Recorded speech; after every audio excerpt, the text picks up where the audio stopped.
Hello viewers, आप सबका स्वागत है फिनिक्स भी लीगल चैनल में। तो आज हम बात करेंगे जो लैंड एक्विजिशन एक्ट में जो सोल्यूशन होता है उस पर जो इंटरेस्ट जो लगता है वो कौन से डेट से वो इंटरेस्ट लगेगा, है ना। इस पर ये बात करेंगे। साथ ही साथ में आज के इस वीडियो पे हम लेने वाले हैं कि लैंड एक्विजिशन की प्रोसेस होता क्या है, बेसिकली क्यों होता है, और इसमें सोल्यूशन का मतलब क्या होता है, क्योंकि ये बहुत ही इंटरेस्टिंग बात होती है। लैंड एक्विजिशन का बहुत ही अभिन्न अंग होता है और साथ ही साथ में कैलकुलेशन किस हिसाब से होते हैं। तो वीडियो को स्टार्ट करने से पहले एज यूजुअल मैं बोलूँगी कि प्लीज़ मेरे चैनल को लाइक, शेयर और सब्सक्राइब जरूर कीजिएगा। अगर आप रेगुलर वॉच करते हैं बहुत मैटर करता है। अगर आप सब्सक्राइब करते हो तो अच्छा लगता है कि हम जो काम करते हैं उसका अप्रिशिएशन मिलता है।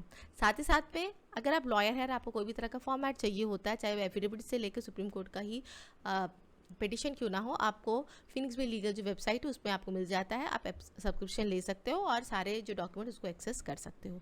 साथ ही साथ में अगर आपको कोई लीगल कंसल्टेशन चाहिए या कोई अपने केस में कोई सेकंड ओपिनियन चाहिए तो अभी आप अपॉइंटमेंट ले सकते हो और ये पेड सर्विस है। तो चलिए वीडियो को स्टार्ट करते हैं।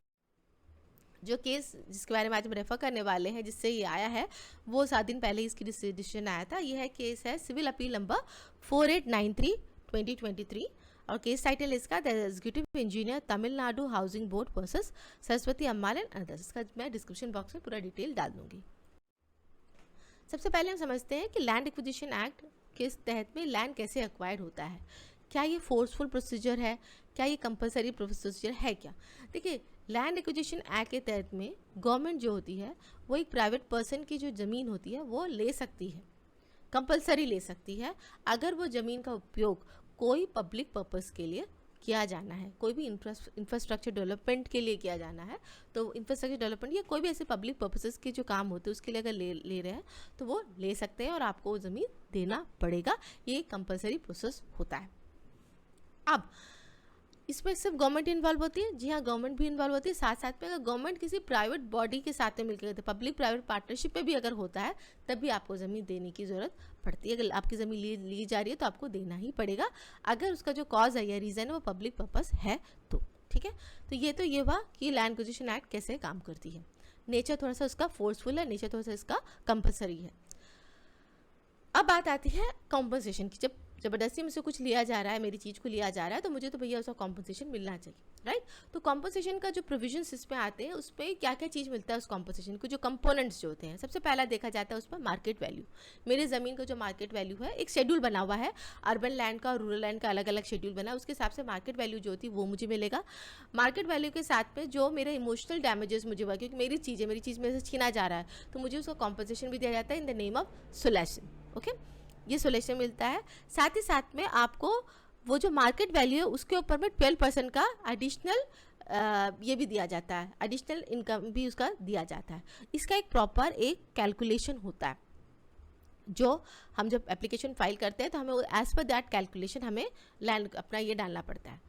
हम लैंड एक्विजिशन केस क्यों फाइल करते हैं? अगर मुझे जो कॉम्पोजिशन, या तो मुझे कॉम्पोजिशन मिला ही नहीं है मेरे ज़मीन का, मेरे ज़मीन को अक्वायर कर दिया गया, उस पर रास्ता बना दिया गया है, पुल बना दिया गया है या नाला बना दिया गया, जो कुछ भी पर्पज़ के लिए बना दिया गया, और मुझे आज तक उसका कॉम्पोजिशन नहीं मिला है, तो भी मैं लैंड एक्विजिशन का केस फाइल कर सकती हूँ कोर्ट में। ठीक है, एक तो ये कारण हुआ। दूसरा, मुझे जो कॉम्पोजिशन जो दिया गया वो मार्केट वैल्यू के हिसाब से नहीं दिया गया है, तभी मैं कोर्ट पर जा सकती हूँ। या मुझे कॉम्पोजिशन जो दिया गया लेकिन मुझे उसका उसके ऊपर सोल्यूशन नहीं दिया गया है, तो भी मैं जा सकती हूँ। या फिर मुझे सोल्यूशन तो दिया गया है लेकिन मुझे जो मेरा कॉम्पोजिशन जो मिला वो बहुत देर से मिला है, 1-2 साल के बाद में मिला है, तो मैं सोल्यूशन के ऊपर जो इंटरेस्ट है उसके लिए भी मैं कोर्ट में जा सकती हूँ। तो ये कारण से हम लैंड एक्विजिशन का केस कोर्ट में फाइल कर सकते हैं। ठीक है, क्लियर हुआ आपको सोल्यूशन क्या होता है? क्लियर हो गया आपको कि लैंड एक्विजिशन एक्ट में कैसे लैंड एक्वायर्ड होता है, किस हिसाब से होता है और कैसे आप कॉम्पोजिशन इसको मांग सकते हो। ठीक है, अब हम आ जाते हैं सेक्शंस पे कि लैंड एक्विजिशन एक्ट के जो सेक्शन तो बहुत सारे इस पे होते हैं, लेकिन प्राइमरी क्योंकि लैंड एक्विजिशन एक्ट में भी चेंजेस आ चुके हैं, अभी रिहैबिलिटेशन की बात इसमें आ गई है कि अगर आपका ज़मीन लिया जा रहा है तो उसमें बहुत सारे अभी नए नए प्रोविजंस आ गए हैं कि अगर ज़मीन यूटिलाइज नहीं हुआ है तो वापस भी करने की बात आ गई है। और जो सोलेस्टियम का पहले 30% था वो 100% कर दिया गया है। तो बहुत सारी चीज़ें इसमें आई है, लेकिन जो मुख्यतः जो आपको देखने की बात जो होती है सेक्शन 23 जो होती है, ये इसका मुख्य प्रोविज़न होता है, जहाँ पे कॉम्पोजिशन कितना परसेंटेज उसमें मिलेगा, इंटरेस्ट वगैरह, वो सारी बातें सेक्शन 23 पे की गई है। लैंड एक्विजिशन एक्ट 1894 की मैं बात कर रही हूँ। ठीक है, अब आ जाते हैं जो मुद्दा था इस केस का, जो केस को हम रेफर कर रहे हैं, सुप्रीम कोर्ट का जो हम केस रेफर कर रहे हैं, उसका मुद्दा क्या था कि जो सोल्यूशन पे जो इंटरेस्ट है वो कब से मिलेगा। दो क्वेश्चन थे इस केस में, एक तो सोल्यूशन का इंटरेस्ट मुझे कब से मिलेगा, दूसरा क्या अगर मैंने अपने जो मेन केस है उसमें मैंने सोल्यूशन का इंटरेस्ट के बारे में मेंशन नहीं किया है तो क्या एग्जीक्यूशन के केस में मैं उस इंटरेस्ट के बारे में मेंशन करके ले सकता हूँ एग्जीक्यूशन के टाइम पे। ये दो बात उठकर आई थी।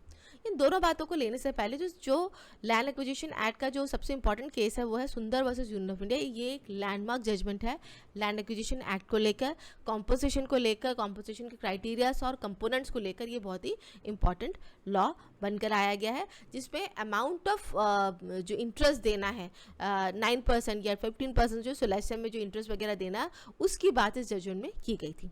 लेकिन देखिए एक लैंडमार्क जजमेंट था तो यहाँ पे दो क्वेश्चन निकल के आ जाते। तो वो केसेस का क्या जो सुंदर वर्सेस यूनियन ऑफ इंडिया से पहले के केसेस थे, क्योंकि सुंदर वर्सेस यूनियन ऑफ इंडिया में जो डिसाइड हुआ था वो ये हुआ था कि जो सोलेसियम जो है सोलेसियम पे इंटरेस्ट भी आपको देना पड़ेगा। अगर एक साल से ज़्यादा की डिले हो गई है कॉम्पोजिशन देने में तो सोलेसियम पे आपको इंटरेस्ट भी देना पड़ेगा और उसका परसेंटेज भी कोर्ट ने इस जजमेंट में बताया था।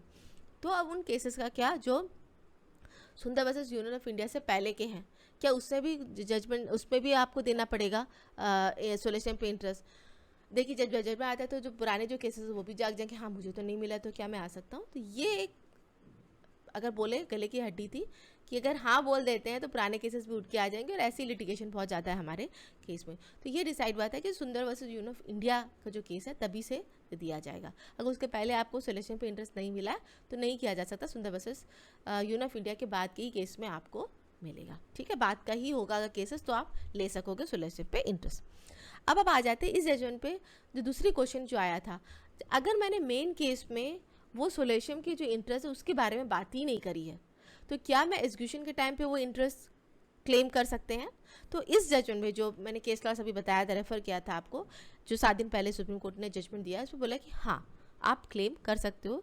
एग्जीक्यूशन केस में भी आप बोल सकते हो एज पर दी सुंदर वर्सेस यूनियन ऑफ इंडिया का जो जजमेंट है उसका रेफरेंस डाल के बोला गया है कि आप इवन एग्जीक्यूशन के केस में भी आप ये डाल के बोल सकते हो कि आपको सोल्यूशन पे इंटरेस्ट नहीं मिला है, डिले हुआ है आपको कॉम्पनसेशन मिलने में, therefore you entitled for an compensation interest on the solution amount पे आप कर सकते हो, है ना।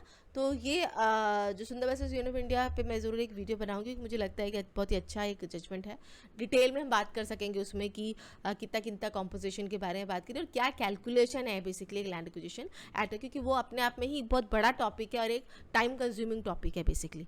तो व्यूवर्स आई होप आपको आज का मेरा ये वीडियो अच्छा लगा है। अगर अच्छा लगा है तो लाइक शेयर सब्सक्राइब ज़रूर कीजिएगा and thank you so much for watching my channel.